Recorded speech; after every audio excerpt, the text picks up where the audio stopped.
আসসালামু আলাইকুম ওয়া রাহমাতুল্লাহি ওয়া বারাকাতুহু। সূরাতুল মায়েদার ৮২ নম্বর আয়াত তেলাওয়াত করেছি। সূরাটি মাদানী, ১২০টি আয়াতে সমাপ্ত হয়েছে। তন্মধ্যে ৮২ নম্বর আয়াত তেলাওয়াত করেছি। আর এই আয়াতের পৃষ্ঠপোষকতায় মহানবী হযরত মুহাম্মাদুর রাসূলুল্লাহ সাল্লাল্লাহু আলাইহি সাল্লামের ভবিষ্যৎবাণী একটি হাদিস পাঠ করেছি। সময় সাপেক্ষে বিভিন্ন হাদিসের উদ্ধৃতি দিয়ে কথা বলার চেষ্টা করবে ইনশাআল্লাহ আজিজ। ওয়া মা তাওফীক ইল্লা বিল্লাহ, আলাইহি তাওয়াক্কালতু ওয়া ইলাইহি উনীব। আজকের বিষয়বস্তু দাজ্জালের দোসর, ইহুদি হতে সাবধান। এই শিরোনামে আমি আয়াত এনেছি এবং হাদিসও পড়ার চেষ্টা করছি। দাজ্জালের দোসর, প্রেরত আত্মা হলো ইহুদি। এটা কোরআন এবং হাদিস থেকে মন্থন করে পাওয়া যাচ্ছে, সরাসরি কোনো কথা নয়। আল্লাহ বলেন, লা তাজিদান্না আশাদ্দান নাসি আদাওয়াতাল লিল্লাযিনা আমানুল ইয়াহুদা ওয়াল্লাযিনা আশরাকু। হে রাসূল, অবশ্যই আপনি পাবেন মুসলমানের সঙ্গে কঠোর শত্রুতা পোষণকারী একমাত্র ইহুদি সম্প্রদায়।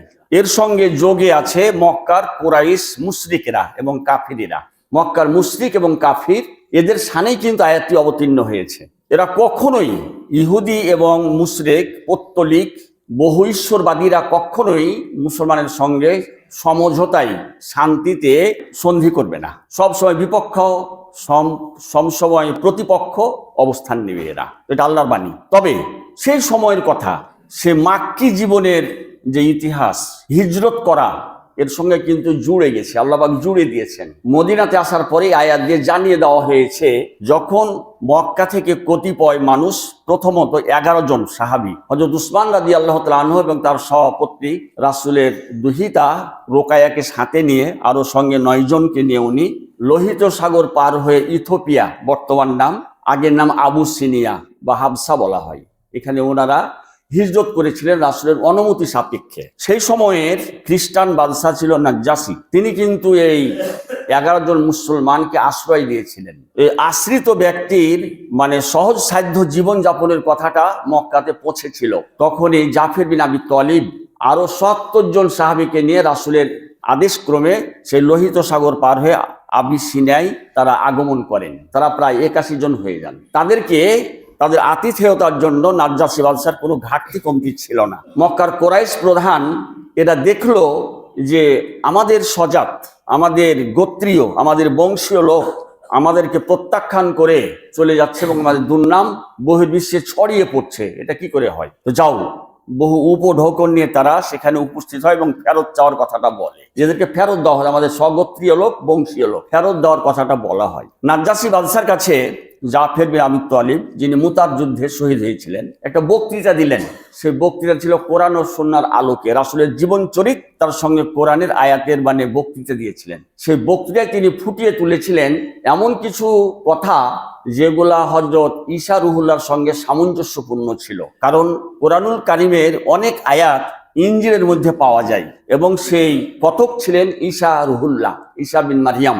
তিনি একজন শান্তির দূত যে আসবেন, এরা সবই সরাসরি পাওয়া যায়। তো সেই কথাগুলির সঙ্গে জাফর বিন আবি তালিবের কথা মিলে যায়। যখন মিল হয়ে যায়, তখন তিনি আরো অধিক পরিমাণে তাদের আত্মীয়তা বৃদ্ধি করেন এবং তাদের কাছে আত্মসমর্পণ করার মতো একটু কিছুটা এগিয়ে যান এবং উচ্চ কর্মস্থ কর্মকর্তারাও এবং কর্মচারীও অনুপ্রাণিত হয়ে যায়, মুগ্ধ হয়ে যায়। তাই তারা কুরাইশের প্রতিনিধি দলকে প্রত্যাখ্যান করে এবং ফিরিয়ে দেয় তাদের উপঢৌকন সহকারে। এইভাবে ছিল।